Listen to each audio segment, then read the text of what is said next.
I believe I have their support because I am an uncompromising Protestant, pledged to uphold the principles of the great Protestant Reformation.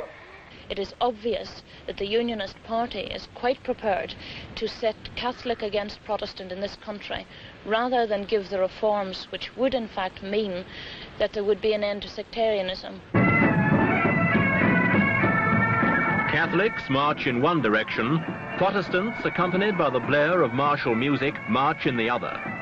When the courses of these two factions collided, the result was civil disorder.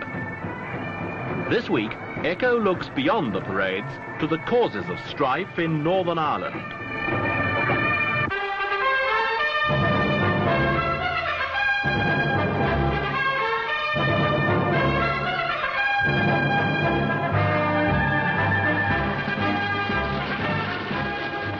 Violence like this hit Northern Ireland in 1969 after years of simmering bitterness between the Catholic minority and the ruling Protestant regime. But the problems are not entirely sectarian. Here in Belfast, capital city of the province, unemployment is a major factor in the recent upheaval. Even the dockyards, the largest source of employment in the city, have contracted in the face of foreign competition. And outside Belfast, the situation is worse.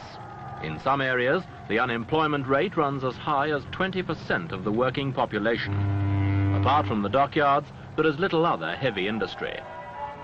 Within this unhappy structure, Catholics claim they are the principal victims, accusing the Protestant government of depriving them of work, votes and municipal housing by political and religious discrimination.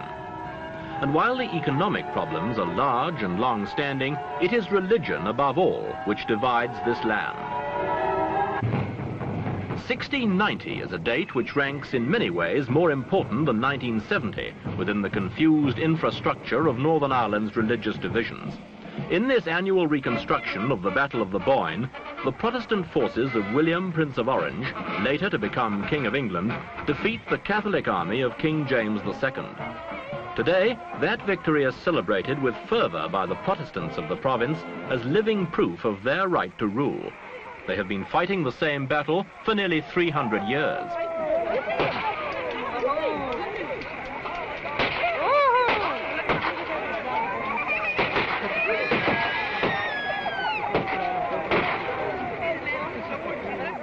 The Catholic flag is shot to ribbons, while the Union Jack, symbol of Northern Ireland's union with England, flies everywhere as Protestants prepare for the great Orange Day parades commemorating the Boyne victory. And it's more than a school holiday for the children. Indoctrinated and decked out in the symbols of the faith, they too wait to march.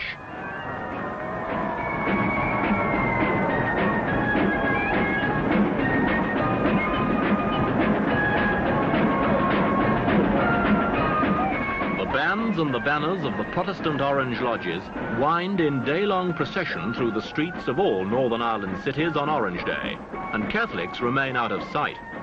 For years, these parades were harmless enough. But in the heightened political tension of recent times, Catholics increasingly saw them as an affront, a flaunting of Orange Lodges as an organized arm of the Unionist Party government. Catholic opposition and demands for equality began to grow.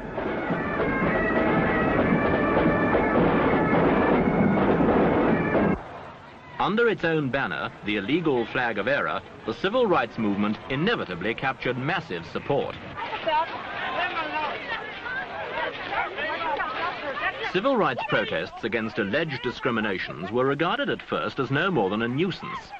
But as they continued and became more insistent and extreme, demonstrators began clashing with Ulster's police, the only police force in the United Kingdom which at that time carried sidearms. The clashes remained bloodless during this time, but already the seed of later violence had been sown.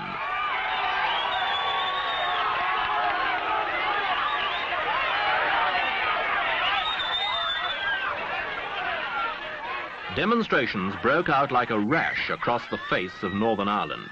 In an attempt to maintain law and order on the streets, the Ulster government reinforced its police force by calling up special reserves, known as B Specials, and Protestant to a man. Catholics reacted violently and the situation worsened.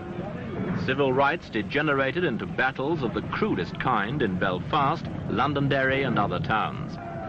In the sway of battle, Catholics and police slugged it out, each accusing the other of throwing the first stone in an unedifying succession of street fights.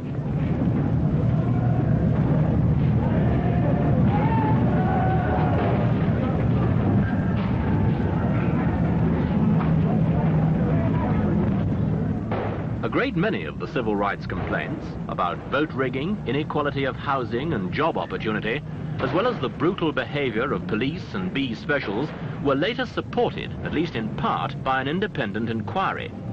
But the real issues became obscured.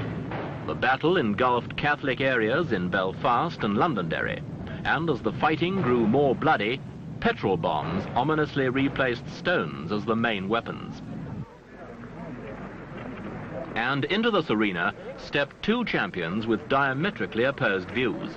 Bernadette Devlin, aged 21, a civil rights campaigner and Catholic, became the darling of the movement. Within a year, she became Britain's youngest Member of Parliament. On the other side, the Reverend Ian Paisley thundered anti-Catholic rhetoric to such good effect that he too became a British Member of Parliament.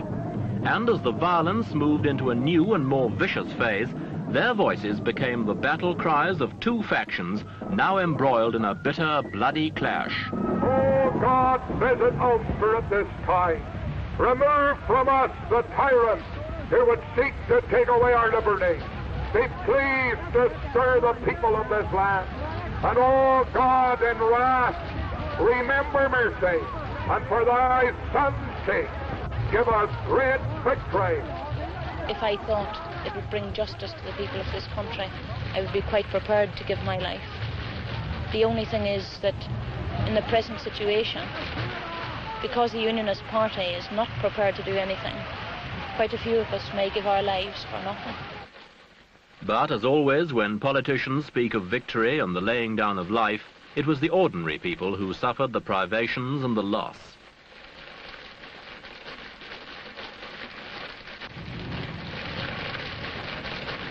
The remarkable thing about Northern Ireland was that these people were prepared to go on perpetuating the same battle in the name of religion.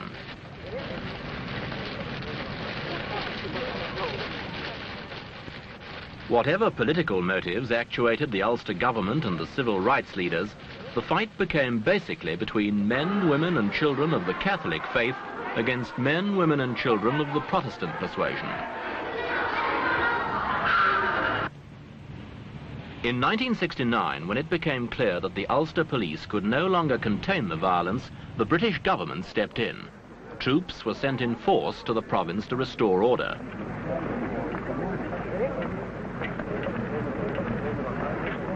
On the streets, which had seen the worst of the rioting, they stood as impartial buffers between the two sides.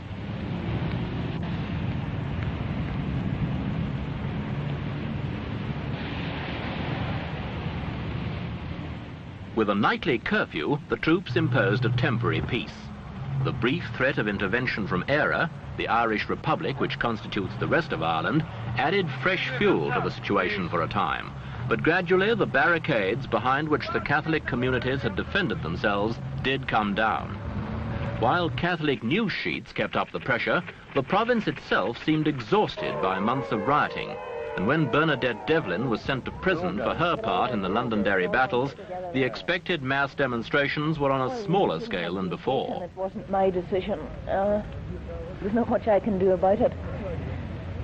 The clergy, for their part, made some attempt to reconcile their communities, but peace in Northern Ireland can still only be guaranteed by the presence of troops. There are hopeful signs for the people of the province. Faced with the justifiable claims of the Catholic minority, the Ulster government is committed to reform, including the introduction of universal suffrage and equality in housing and employment, regardless of religion. Furthermore, the B specials, so feared by Catholics, have been disbanded and the police disarmed. It appears that Northern Ireland's suffering has achieved something. It remains to be seen whether all the reforms will be adequately implemented, and if the Catholic minority will be satisfied. If so, peace may reign permanently here. If not, then the curse of bigotry and its own history may yet again convulse this land and its oddly devout people.